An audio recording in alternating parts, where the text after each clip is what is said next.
অনেক দিন আগে মরুভূমির পাশে একটা রাজ্য ছিল। সেই রাজ্যে ছিল অদ্ভুত এক নিয়ম। সেখানে প্রজারা যাকে রাজা বানাতো সে 10 বছর যা ইচ্ছা তাই করতে পারতো।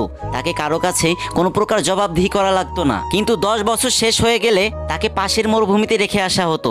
সেখানে কড়া রোদ্দুর, খাবার তো দূরে থাক, এক ফোঁটা পানিও নেই। সেখানে সেই রাজা ধুকে ধুকে মরতো। অনেকেই ভাবতো 10 বছর তো কি হয়েছে, এই 10 বছরে আমি অনেকগুলো মেয়েকে বিয়ে করব, আমার অনেকগুলো রানী হবে। আবার অনেকে ভাবতো এই 10 বছরে আমি অনেক টাকা উড়াবো, জীবনে অনেক মজা মাস্তি করব।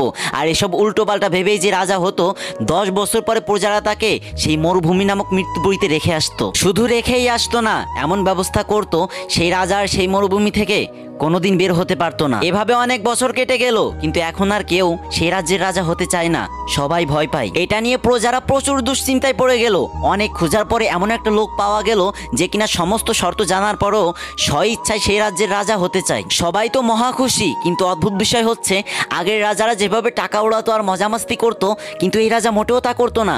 এই রাজা নিজেকে খুব সাধারণ মনে করতো। এভাবে দেখতে দেখতে 10 বছর কেটে গেল। তারপর প্রজারা রাজাকে নিয়ে মরুভূমির উদ্দেশ্যে রওনা দিল। কিন্তু মরুভূমির কাছে যাওয়ার পর তারা যা দেখতে পেল সেটা দেখার জন্য কেউ প্রস্তুত ছিল না। তারা দেখতে পেল সেই মরুভূমির ভিতর বিশাল এক প্রাসাদ তৈরি করা হয়েছে, আর সেই প্রাসাদের ভিতর ভোগবিলাসিতার জন্য সবকিছু রয়েছে। এটা দেখে তো সবাই অবাক হয়ে গেল। আর রাজা তখন সেই প্রাসাদের ভিতর ঢুকে গেল এবং আনন্দে জীবনযাপন করতে লাগলো।